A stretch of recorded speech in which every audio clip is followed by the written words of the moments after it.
Bonjour à toutes et à tous, j'espère que vous allez bien et que vous êtes en pleine forme. Aujourd'hui, nous allons voir ensemble un concept qui pourrait bien transformer votre manière de gérer votre temps et également vos tâches quotidiennes, notamment si vous avez un TDAH. Ce concept, c'est la loi de Pareto. Vous allez sans doute vous demander comment une loi économique, qui est majoritairement utilisée dans le monde des affaires, peut vous aider à gérer votre TDAH. C'est une question pertinente et nous allons y répondre dans cette vidéo. La loi de Pareto, vous en avez sans doute déjà entendu parler, elle est également connue sous le nom de règle des 80-20, et elle suggère que 80% des effets proviennent de 20% des causes. Autrement dit, une petite minorité de vos efforts peuvent produire la majorité des résultats. C'est une idée qui a été formulée pour la première fois par l'économiste italien Vilfredo Pareto, d'où son nom. Pareto a remarqué que 80% des terres en Italie étaient uniquement possédées par 20% de la population.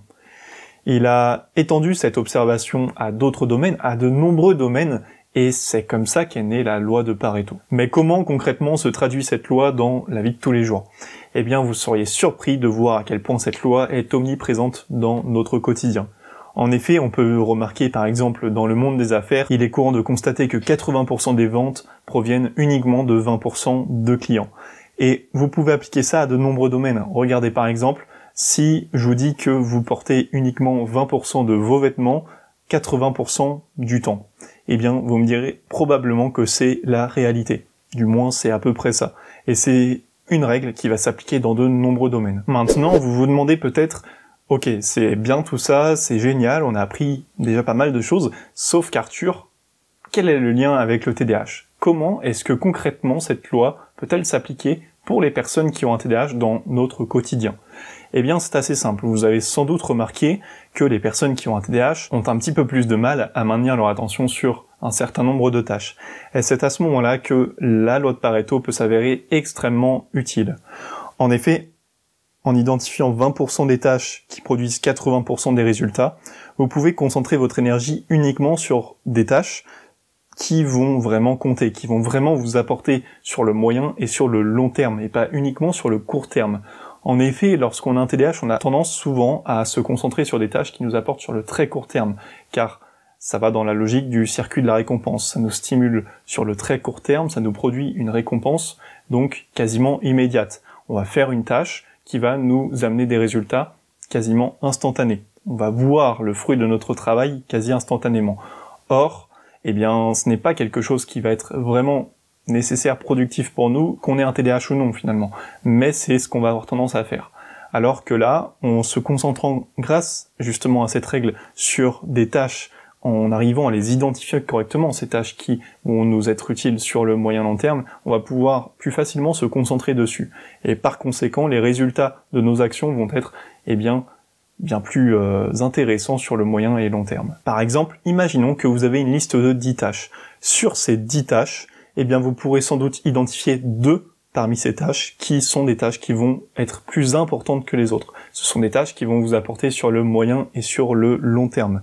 Et donc le but, ça va être de se concentrer sur ces 2 tâches pour maximiser votre productivité et votre efficacité. Ainsi, au lieu de vous sentir débordé à vous focaliser sur 10, 20, 30 tâches par jour qui sont au final des tâches qui ne sont pas vraiment utiles, qui vont vous apporter uniquement sur le court terme, vous pourrez arrêter de faire votre multitâche pour uniquement vous focaliser sur ce qu'il y a de plus important et ainsi maintenir votre niveau d'énergie assez haut tout au long de la journée et pas dépenser votre énergie un petit peu de partout comme on a l'habitude tous évidemment de le faire. Alors maintenant, on va voir ensemble comment est-ce qu'on peut concrètement appliquer la loi de Pareto lorsqu'on a un TDAH. Prenons plusieurs exemples. Premièrement, vous êtes étudiant, vous êtes lycéen, vous êtes en dernière année, vous allez passer votre bac cette année, vous avez un certain nombre de leçons à apprendre. Seulement, vous allez sans doute identifier parmi toutes ces leçons qu'il y en a 20% qui vont vous apporter 80% des résultats.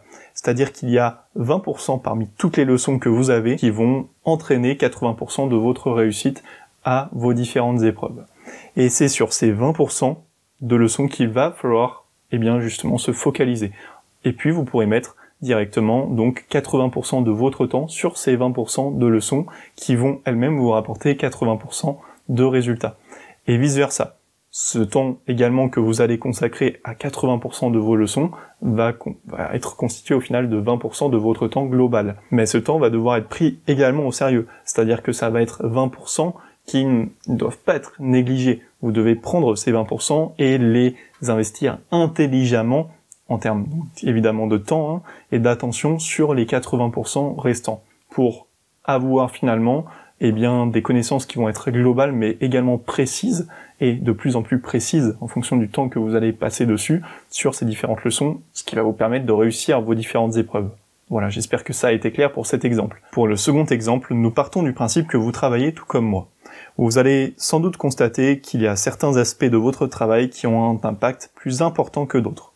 Par exemple, vous pourriez constater que la majorité de vos résultats proviennent de quelques tâches clés. En vous concentrant sur ces tâches, vous pouvez accroître votre productivité et votre efficacité.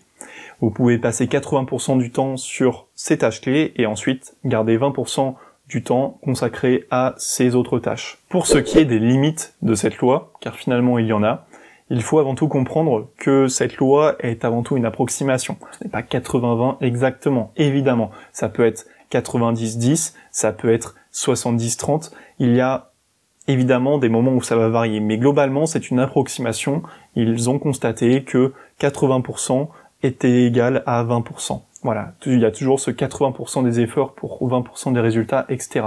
Mais c'est une approximation, ce n'est pas à prendre au pied de la lettre. De plus, il ne faut pas négliger les 80% restants. En effet, ces 80% ne vont pas être les plus importants finalement, mais ils ne sont pas négligés car ils vont tout de même avoir un impact sur les résultats que vous allez obtenir, peu importe le domaine. Enfin, il me semble important de rappeler que chaque personne est unique et donc qu'il va falloir que vous testiez de votre côté cette méthode pour trouver ce qui correspond le mieux à vous. Si vous avez habituellement plus un 30-70 ou un 70-30 qu'un 20-80, c'est très bien, vous devez fonctionner de cette façon-là. Il faut que vous trouviez ce qui vous convienne. De plus, elle peut être couplée, cette méthode, à d'autres méthodes, comme par exemple la matrice d'Eisenhower, qui peut être un très bon outil complémentaire à cette loi de Pareto.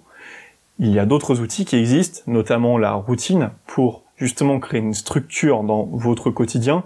Cette routine, je vous propose d'obtenir la mienne en description de cette vidéo si vous êtes intéressé. Vous pouvez directement aller cliquer sur le premier lien qui est en description, vous obtiendrez cette routine, ma propre routine, la routine que j'utilise depuis des années pour améliorer justement mon quotidien en ayant un TDAH, pour structurer mes journées. Donc foncez voir ça.